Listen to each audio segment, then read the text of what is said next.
আজ আমরা এই ক্লাসে যে বিষয়টি নিয়ে আলোচনা করব সেটি হচ্ছে অঙ্গজ জনন পদ্ধতি নিয়ে। আমরা জননের পদ্ধতি দেখেছিলাম। জনন সাধারণত 4 ধরনের হয়েছিল: অযৌন জনন, যৌবন জনন, অঙ্গজ জনন আর অপুংজনী অর্থাৎ পার্থেনোজেনেসিস। এই যে 4টে জনন পদ্ধতি দেখেছিলাম, আগের ক্লাসে আমরা অযৌন জনন সম্বন্ধে পুরো ডিটেলস জেনেছি। আজ আমরা এই ক্লাসে অঙ্গজ জনন সম্বন্ধে জানবো, অর্থাৎ ভেজিটেটিভ রিপ্রোডাকশন বা ভেজিটেটিভ প্রপোগেশন সম্বন্ধে কিন্তু আজ আমরা এই ক্লাসে আলোচনা করব। তাহলে চলো ভিডিওটি শুরু করা যাক। Hello everyone, this is Sushant and welcome to our YouTube channel study rule. আমরা অঙ্গজ জনন বলতে কি বুঝে থাকি? অঙ্গজ জনন আমরা কাকে বলবো?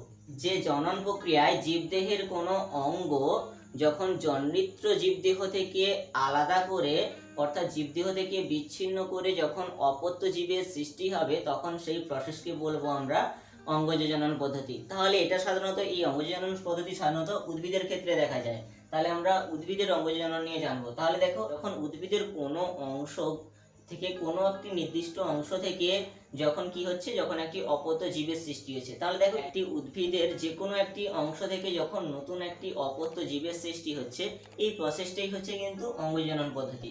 তবে দেখো, উদ্ভিদের বিভিন্ন অংশ থেকে বিভিন্নভাবে অপত্য জীবের সৃষ্টি হয়ে থাকে। সেই প্রসেসগুলো কিন্তু আজ আমরা এই ক্লাসে আলোচনা করব। তাহলে দেখো, অঙ্গজনন কিন্তু সাধারণত 2 ধরনের। একটা হচ্ছে প্রাকৃতিকভাবে অঙ্গজনন হয়ে থাকে, প্রাকৃতিক অঙ্গজনন পদ্ধতি। আরেকটা হচ্ছে কৃত্রিম অঙ্গজনন পদ্ধতি, কৃত্রিম অঙ্গজনন পদ্ধতি। তাহলে দেখো, আজ আমরা এই ক্লাসে কেবল প্রাকৃতিক অঙ্গজনন পদ্ধতি নিয়ে কিন্তু আজ আমরা এই ক্লাসে আলোচনা করব।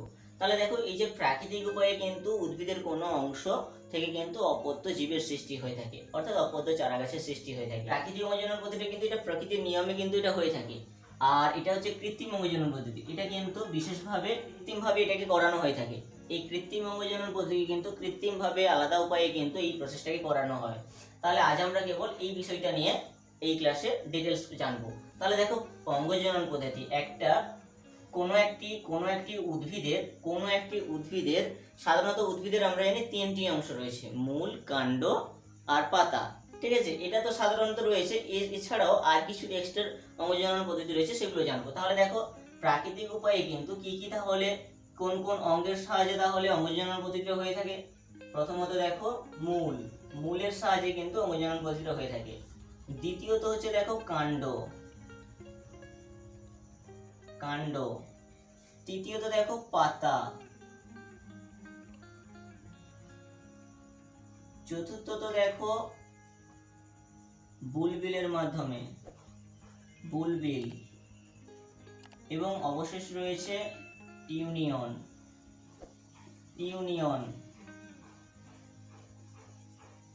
তাহলে দেখো, মোটামুটি তোমরা এই 3টে জিনিস ভালো করে জানো: মূল, কাণ্ড, পাতা। এই 3টে জিনিস মোটামুটি পরিচিত আছো। এই দুটো শুধু জানা নেই হয়তো। ঠিক আছে, তাহলে দেখো, তো আমরা এই প্রত্যেকটা এই কয়েকটা অংশ থেকে কিন্তু আমাদের প্রাকৃতিক উপায়ে কিন্তু নতুন অপত্য উদ্ভিদের সৃষ্টি হয়ে থাকে।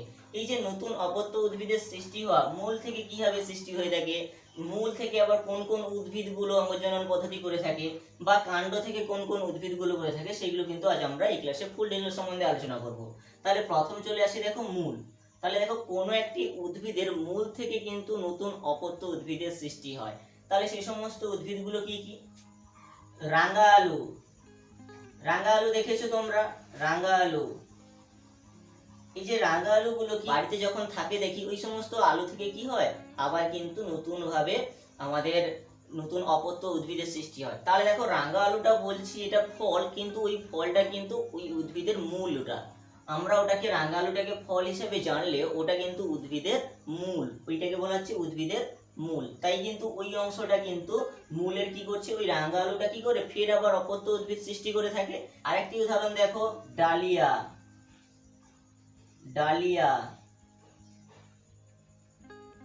ট্যাপিওকা। আর এটা হচ্ছে শতমূলী। তাহলে দেখো, এই সমস্ত উদ্ভিদগুলো কি হয় না, মূলের সাহায্যে কিন্তু অপত্য উদ্ভিদ সৃষ্টি করে। মূল অংশ থেকে নতুন অপত্য জীবের সৃষ্টি হয়ে থাকে এই প্রসেসের মধ্য দিয়ে। তারপরে চলে আসি দেখো কাণ্ডকে। দেখো, এই কাণ্ডর সাহায্যে কিন্তু নতুন অনেক অপত্য উদ্ভিদ সৃষ্টি হয়ে থাকে। সবচেয়ে কিন্তু এই অংশটা কিন্তু বড়। ঠিক আছে, এই কাণ্ড থেকে কিন্তু অনেক হিউজ পরিমাণে কিন্তু উদ্ভিদের সৃষ্টি হয়ে থাকে এই অংশ থেকে, কাণ্ড অংশ থেকে উদ্ভিদের। এই যে আমরা কাণ্ড দেখছি, এই কাণ্ডগুলো কিন্তু অনেক ধরনের হয়ে থাকে। যেমন দেখো ভূনিম্নস্থ কাণ্ড, এই কাণ্ডের ভাগগুলো দেখছি তাহলে আমরা ভূনিম্নস্থ কাণ্ড।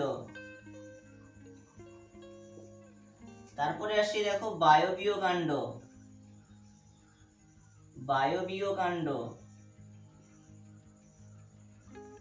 এবং আরেকটা আসছি অর্ধবায়বীয় কাণ্ড, অর্ধবায়বীয় কাণ্ড। এই কিন্তু তিন ধরনের আমাদের কাণ্ড দেখা যায়।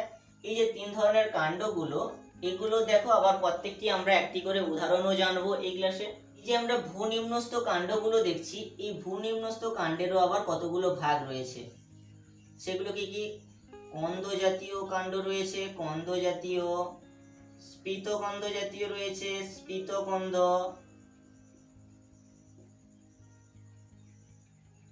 গ্রন্থিকন্দ রয়েছে, গ্রন্থিকন্দ, এবং আরেকটি অবশেষে জানবো গুড়িকন্দ, গুড়িকন্দ। এই চার ধরনের কিন্তু কন্দ রয়েছে ভূনিম্নস্থ কাণ্ডের মধ্যে। তাহলে দেখো এই যে ভূনিম্নস্থ কাণ্ডগুলো রয়েছে, মানে মাটির নিচে যে সমস্ত কাণ্ডগুলো থাকে, সেই সমস্ত কাণ্ডের একটি করে উদাহরণ দেখে নিই। ফার্স্টে এসছে কি কন্দ জাতীয় যে সমস্ত উদ্ভিদগুলো রয়েছে, সেই কন্দ জাতীয় উদ্ভিদগুলো কি কি? তাহলে দেখো কন্দ জাতীয় উদ্ভিদ হচ্ছে রসুন, পেঁয়াজ, এই সমস্ত উদ্ভিদের কি এই কন্দ জাতীয় যে কাণ্ড অংশটা, ওই অংশ থেকে কিন্তু নতুন অপত্য উদ্ভিদ বা নতুন অপত্য চারা গাছের সৃষ্টি হয়। যার ফলে কিন্তু এই কাণ্ডটাকে কাজে লাগিয়ে, এই কন্দটাকে কাজে লাগিয়ে কিন্তু কাণ্ডের সাহায্যে কিন্তু এই কাণ্ডটাকে কাজে লাগিয়ে প্রাকৃতিক পদ্ধতিতে কিন্তু প্রাকৃতিক নিয়মে কিন্তু নতুন উদ্ভিদের সৃষ্টি হয়ে থাকে। তারপরে আসি দেখো স্ফীতকন্দ। তাহলে দেখো প্রায় আমাদের প্রত্যেকেরই বাড়িতে কি হয়ে থাকে? আলুর চাষ হয়ে থাকে। তাহলে দেখো আলু, এই যে দেখো আলুটা যখন রোপণ করা হয়, আমরা কি দেখি? আলুকে কিছুদিন বাড়িতে রেখে দিলে ওই আলু থেকে কি হয়? আবার নতুন চারা গাছের সৃষ্টি হয়ে যায়। তাহলে এটা কেন হয়? এই আলুতে যে স্ফীতকন্দটা আছে, ওই স্ফীতকন্দ কি করে নতুন অপত্য উদ্ভিদ সৃষ্টি করে থাকে। তাই দেখো আলুতে যতগুলো কন্দগুলো ছিল দেখেছিলাম একটি কাণ্ড, তার মধ্যে থেকে অনেকগুলো চোখ থাকে, যার মধ্যে থেকে কিন্তু অনেকগুলো নতুন অপত্য উদ্ভিদের সৃষ্টি হয়। তাই আলুকে কিন্তু অনেক সময় কেটেও লাগানো হয়ে থাকে, যার ফলে অনেকগুলো অপত্য উদ্ভিদের সৃষ্টি হয়ে থাকবে।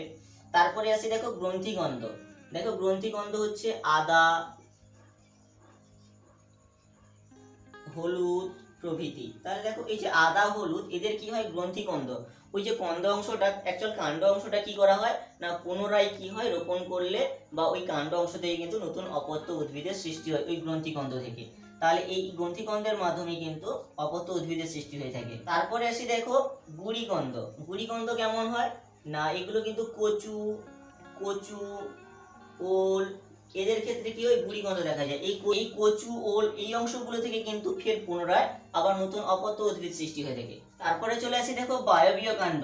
এই বায়বীয় কাণ্ডের একটি উদাহরণ জানলে তোমাদের একটু বুঝতে সুবিধা হবে। যেমন দেখো ফণিমনসা, ফণিমনসা গাছ প্রায় সকলেই দেখেছো আশা করি। ফণিমনসা, এই যে ফণিমনসা গাছটি, এই ফণিমনসা দেখো একটি কিছুটা অন্তর অন্তর একটি কাঁটা কাঁটা কাঁটা কাঁটা থাকে। তাহলে এই যে দেখো কাঁটাগুলো থেকে কি হয়? আবার নতুন অপত্য উদ্ভিদের সৃষ্টি হয়। তাহলে দেখো ফণিমনসা গাছ যদি কোনোদিন কেটে থাকা অবস্থায় বা পড়ে থাকা অবস্থায় দেখবে কিছুদিনের পর ওই কাটা অংশগুলোতে আবার ফের নতুন অপত্য উদ্ভিদের সৃষ্টি হয়ে গেছে। তাহলে দেখো এই যে এদের যে কাণ্ডগুলোকে বলা হয়, এই কাণ্ডগুলোকে বলা হয় কিন্তু পর্ণকাণ্ড, পর্ণকাণ্ড বলা হয়। এই পর্ণকাণ্ড থেকে কিন্তু ফের নতুন অপত্য উদ্ভিদের সৃষ্টি হয়ে থাকে। তারপরে আসি দেখো অর্ধবায়বীয় যে সমস্ত কাণ্ডগুলো রয়েছে। এই যে অর্ধবায়বীয় কাণ্ড, এটি কিন্তু সাধারণত চার ধরনের রয়েছে। একটি হচ্ছে ধাবক,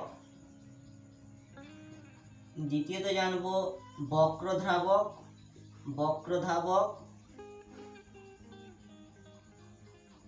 খর্বধাবক, আরেকটি রয়েছে ঊর্ধ্বধাবক। তবে দেখো তোমাদের কিন্তু এতগুলো প্রয়োজন নেই, তবে একটি করে উদাহরণ জেনে রাখো। এতগুলো কিন্তু তোমাদের এই ক্লাস 10 এর সিলেবাস অনুযায়ী প্রয়োজন নেই, তবে একটু ডিটেলস জেনে রাখতে পারো।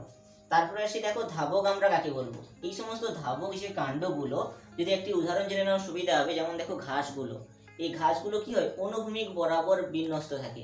এই যে অনুভূমিক বরাবর কাণ্ডটা যখন বাড়ছে, তখন কি হয়? একটি কাণ্ডের কিছুটা কাণ্ড অন্তর দেখবে একটি করে কিছুটা মূলের সৃষ্টি হয়েছে।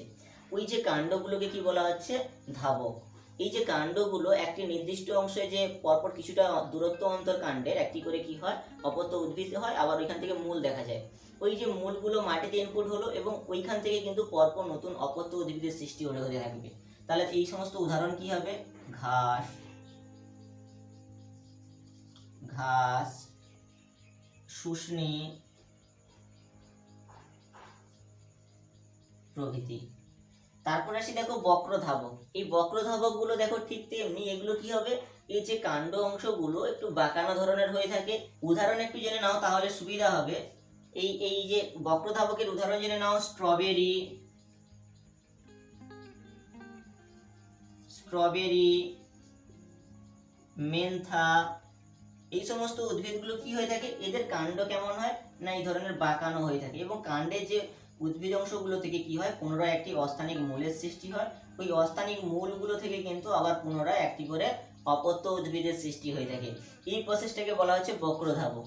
ঠিক সেই রকম খর্বধাবক, এদের এদের যে কাণ্ডগুলো কি হয়ে থাকে, এদের যে কাণ্ডগুলো প্রায় এই রকমই, কিন্তু এদের কিন্তু কাণ্ডগুলো কেমন হয়, স্থূল এবং ক্ষুদ্র প্রকৃতির হয়ে থাকে। এবং ক্ষুদ্র প্রকৃতির অবস্থানে সেম ভাবে কিন্তু এই যে কিন্তু এক ধরনের অস্থানিক মূলের সৃষ্টি হয়। তারপর দুটো পর্ব মধ্য থেকে যখন বিচ্যুত হয়ে যায় তখন এক একটি করে অপত্য উদ্ভিদের সৃষ্টি হয়। যেমন দেখো তোমরা কচুরিপানা অবশ্যই দেখেছো, কচুরিপানা। এই কচুরিপানায় দেখো একটি একটি করে কি হয়, নতুন একটি একটি করে কাণ্ডটায় কি হয়, যখন খর্বধাবকের কাণ্ডের একটি একটি করে নিচে কি হয়, অস্থানিক মূলের সৃষ্টি হয় এবং ওইখান থেকে কিন্তু নতুন আবার অপত্য উদ্ভিদের সৃষ্টি হয়ে ওই অংশ থেকে কিন্তু আলাদা হয়ে। তারপরে এসে দেখো ঊর্ধ্বধাবক। একটু উদাহরণ জেনে নাও সুবিধা হবে, চন্দ্রমল্লিকা।